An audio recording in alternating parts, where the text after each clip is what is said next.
Welcome student, Subhash English school की online classes में आपका स्वागत है। आज हम class 8 chapter 8 British policy and administration in India after 1858 की वर्कशीट रीड करेंगे, समझेंगे। तो इसके फर्स्ट है मीनिंग। तो मीनिंग में फर्स्ट वर्ड है इम्प्रेस। इम्प्रेस का मीन होता है महारानी या सामग्री। एक्सप्रेस्ड व्यक्त करना, भाषण देना। प्रोक्लेमेशन सार्वजनिक घोषणा। रैकेल जाति प्रजाति। टॉलरेंस सहनशीलता। रेक्यूरेंस पुनरावृत्ति, मतलब रेक्यूरेंस का मीन्स होता है पुनरावृत्ति, मतलब किसी घटना का बार बार होना। नेक्स्ट वर्ड है एडमिनिस्ट्रेशन, तो प्रशासन। एक्ट अधिनियम। जस्टिस न्याय। लेजिस्लेटिव विधि निर्माण से संबंधित। काउंसिल को बोलेंगे हम परिषद या समिति। सेक्रेटरी सचिव। ब्रिटिश अंग्रेजों। मिशनरी प्रचारक, स्थानीय धर्म प्रचारक मंडली का अध्यक्ष।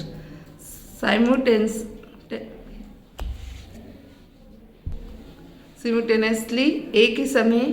डिजास्टर आपदा विपत्ति। प्रोविंशियल प्रांति। Question 1, choose the correct option for the following. तो फर्स्ट है the proclamation of Queen Victoria were made in. तो ये कब आए थे? 1858। इसका मीन है कि महारानी विक्टोरिया ने कब घोषणा की थी। The rule of India interested into hands of queen of England. तो ये है बाय 1858 एक्ट। इसका मीन है कि भारत का प्रशासन इंग्लैंड की महारानी को कब सौंपा गया। First municipality in India was established. तो फर्स्ट नगर पालिका परिषद की स्थापना कब हुई थी? तो इन 1865 एट मद्रास।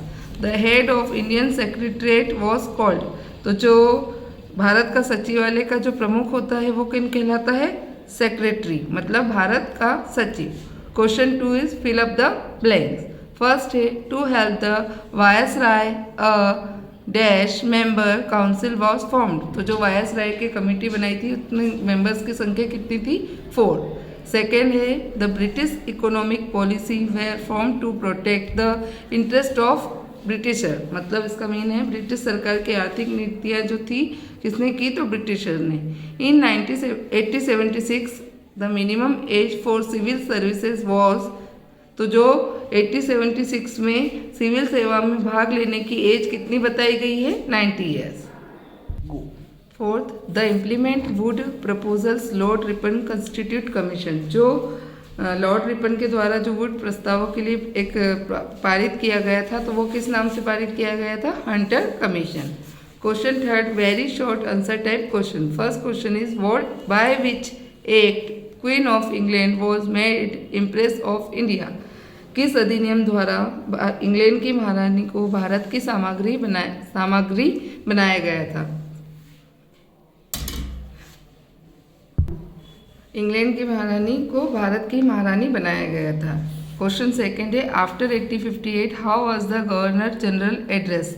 तो जो 1858 है उसके बाद जनरल को किस नाम से जाना जाने लगा? तो after 1858 the governor addressed as viceroy.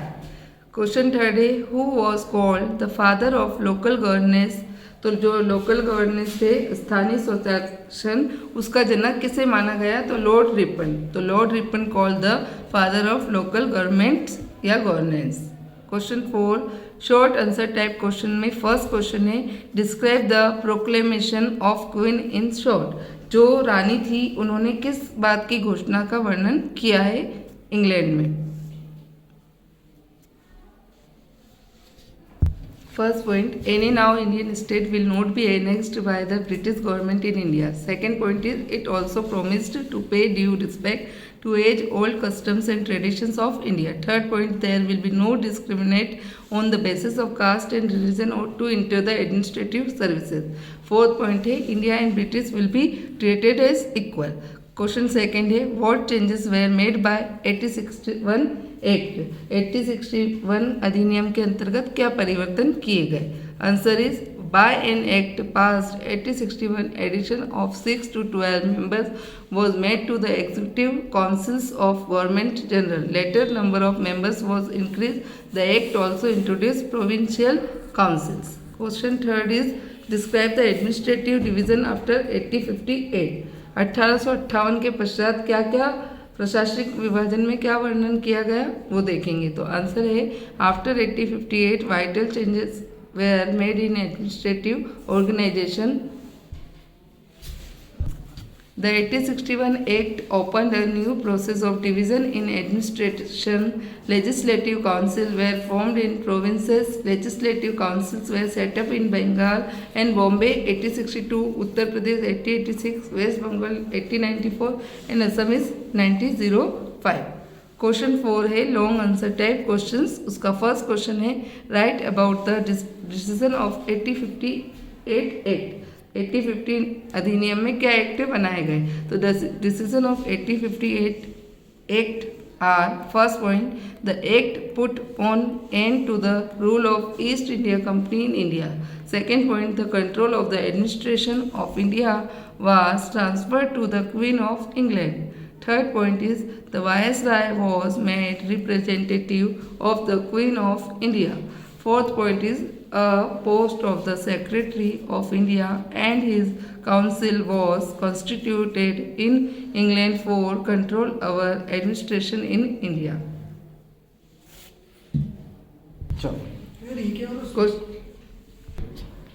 Write short note on army recognition. सेना के पुनर्गठन पर एक संक्षिप्त टिप्पणी लिखिए. तो following changes were made. The European army of East India company was made a part of Indian British army. उन्होंने क्या करा, एक अपनी इंडियन भारतीय सेना को तैयार किया और उसमें अपना एक हिस्सा दिया. The number of Indian soldiers was curtailed and European soldier were increase. उन्होंने क्या करा कि जो भारतीय सेना थी उसको कम किया गया और यूरोपीय सेना की संख्या को बढ़ाया गया. The ratio of Indian and European soldier in Bengal was 2:1 and 3:1 in Bombay and Madras.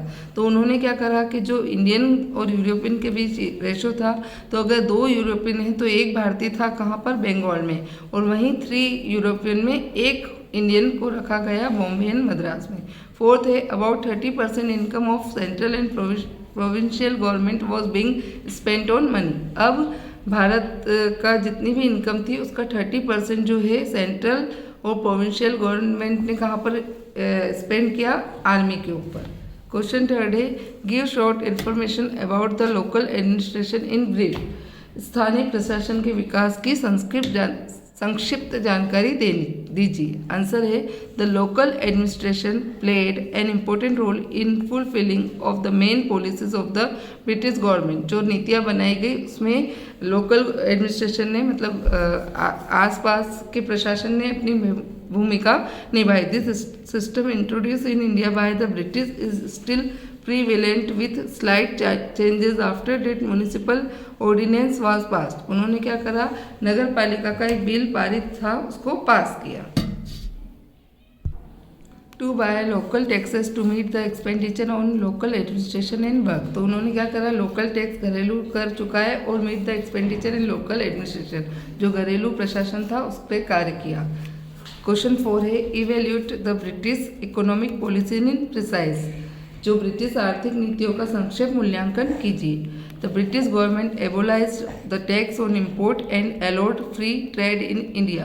Date burn lot of foreign companies to India and this had a disastrous effect on Indian industry. Thus suffered due to the British financial policy jute, indigo, textile, woolen, tea, rubber, coffee, coal, iron, steam, ships, etc. अब क्या हुआ कि जो Britishers द्वारा ये नीतियाँ लगाई गई उसके अंतर्गत जो जूट है और जो इंडिगो नील है, टेक्सटाइल है सूती और अपना ऊनी वस्त्र और साथ ही साथ चाय, रबर, कॉफ़ी, कोल, इसकी इंडस्ट्रीज पे भी ध्यान दिया और इसके इंपोर्ट्स को पूरी तरह से उसने वर्ट कर लिया. किसने, फॉरेन कंपनीज ने अपने under.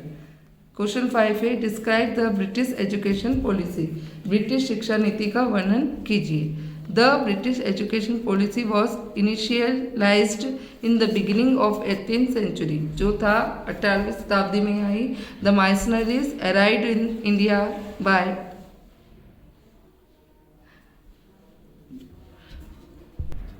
arrived in India by 1820 and started importing English education. उन्होंने क्या करा कि उनका उद्देश्य यही था कि अंग्रेजी शिक्षा को बढ़ावा देना, लेकिन जो बाकी के बच्चे थे उनको यह शिक्षा नीति समझ में नहीं आई, लेकिन उनका उद्देश्य यही था कि अंग्रेजी शिक्षा का ज़्यादा से ज़्यादा प्रचार हो. They peeraged Christianity along with providing education to Indians. The 1854 Wood proposal had suggested to spread English education simultaneously with the education in Indian languages. जो वुड थे उन्होंने प्रचार किया कि ज़्यादा से ज़्यादा क्रिश्चियनिटी का प्रचार किया, और उनका मानना था कि जो इंडियन लैंग्वेज है उसके साथ साथ अंग्रेजी शिक्षा को भी जोड़ा जाए, और उनका उसने खूब प्रचार किया. तो इस तरह के जो स्कूल वगैरह आपके चलते थे वो थे मिशनरीज, जिसके अंतर्गत क्रिश्चियनिटी को पूरी तरह लाया गया और अंग्रेजी शिक्षा को बढ़ाया गया. So thank you class. आपको ये क्लास 8th सोशल साइंस की कॉपी में नोट करना है चैप्टर 8.